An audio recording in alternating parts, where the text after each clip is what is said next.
What's going on, everyone? Welcome back to my channel and welcome to another Q&A video. I like these kind of videos. I like this type of interaction that I get to have with you. So I feel like though that I need to be on like every couple of months schedule, because if I do it too often, you guys are just sort of gonna get bored of it. But anyway, if you're new to my channel or new to this kind of video from me, and you're wondering where the questions are coming from, they come from Instagram. So if you don't follow me over there, go do that now, because I will, from time to time, put up an Instagram story and it will basically say, ask me anything.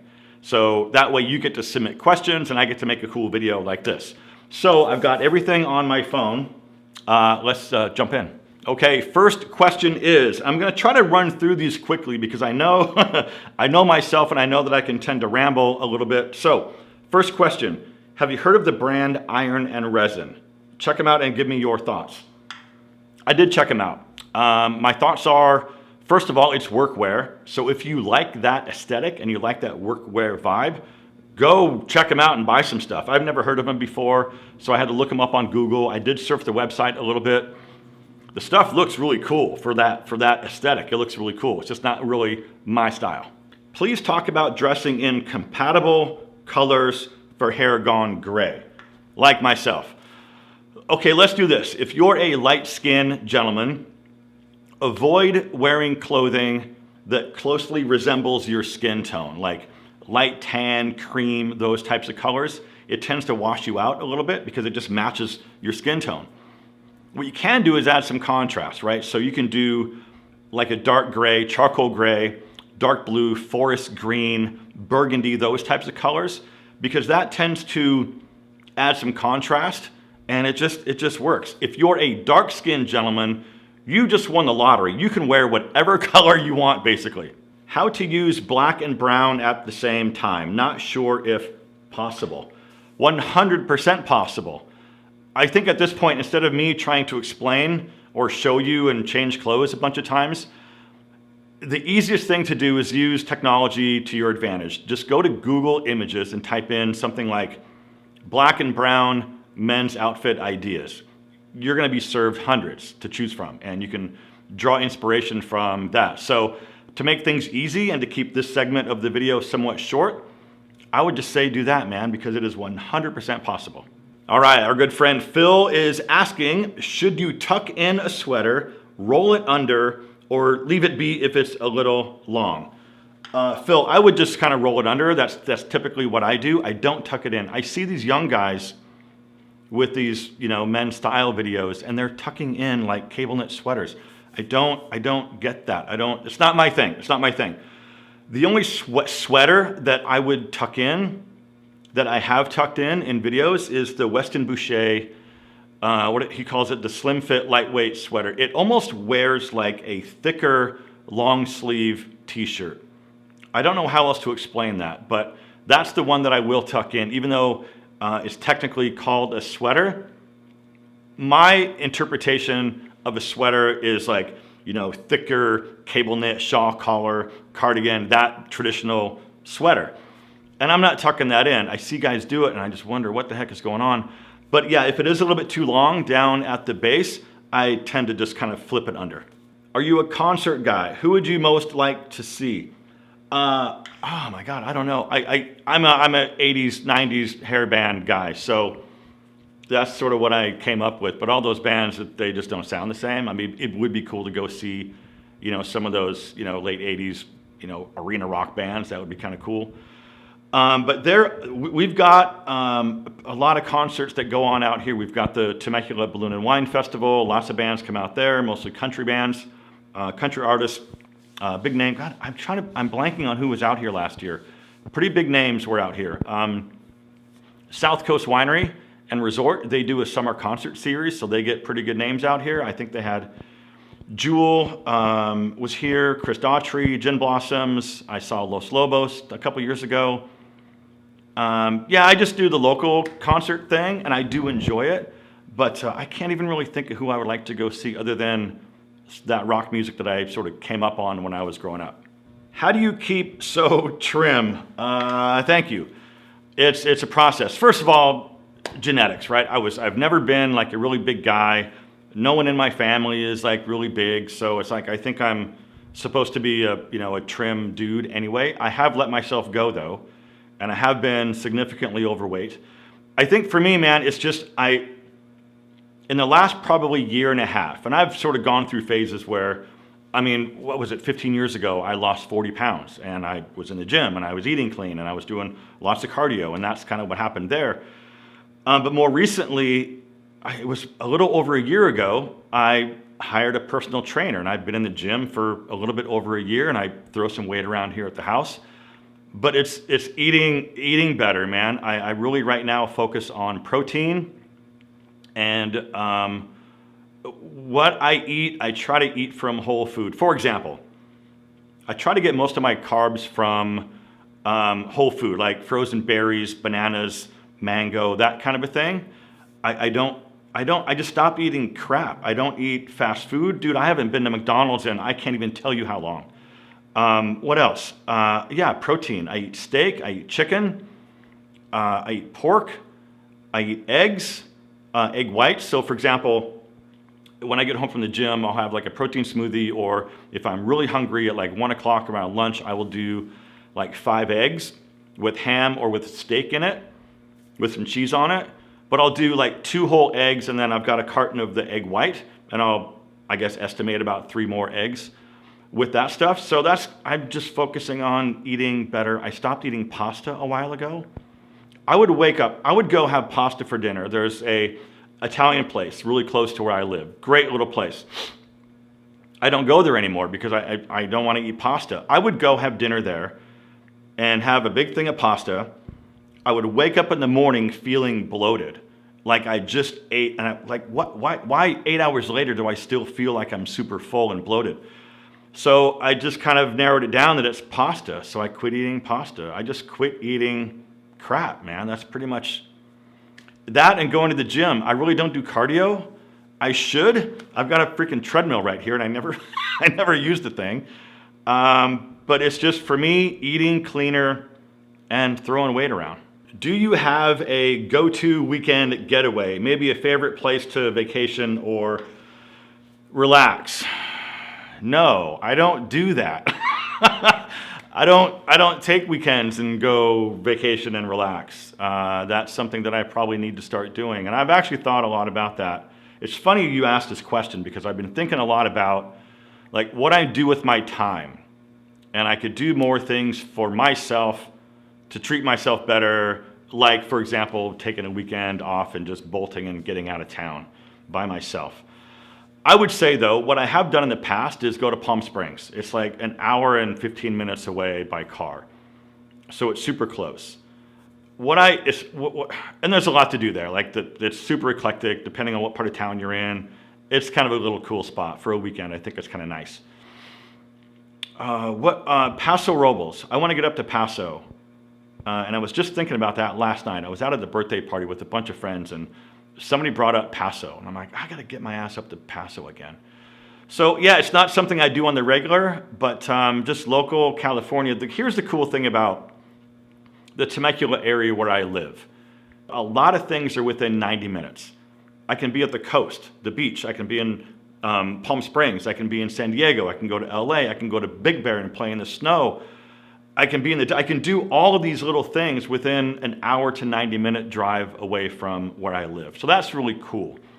I should start taking advantage of that a little bit more and take a weekend and just take off and relax.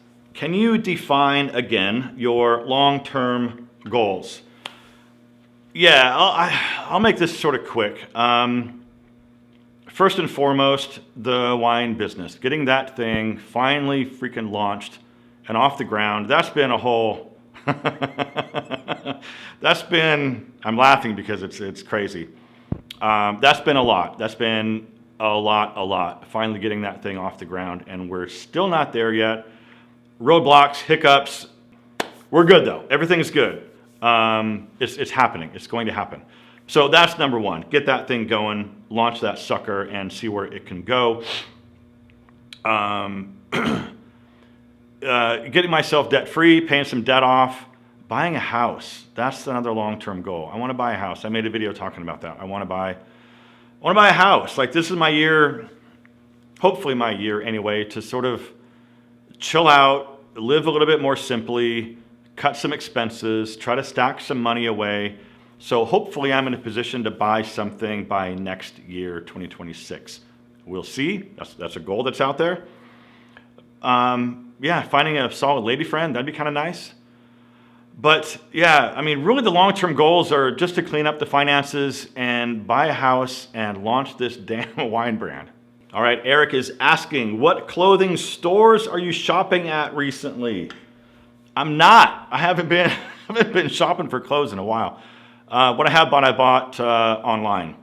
I will say though, I did try, and I might try to do it again.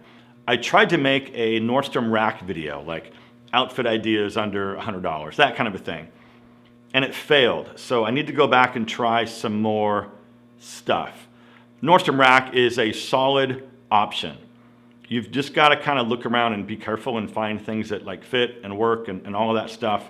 The styles tend to be outdated, in my opinion, depending on what you're looking for.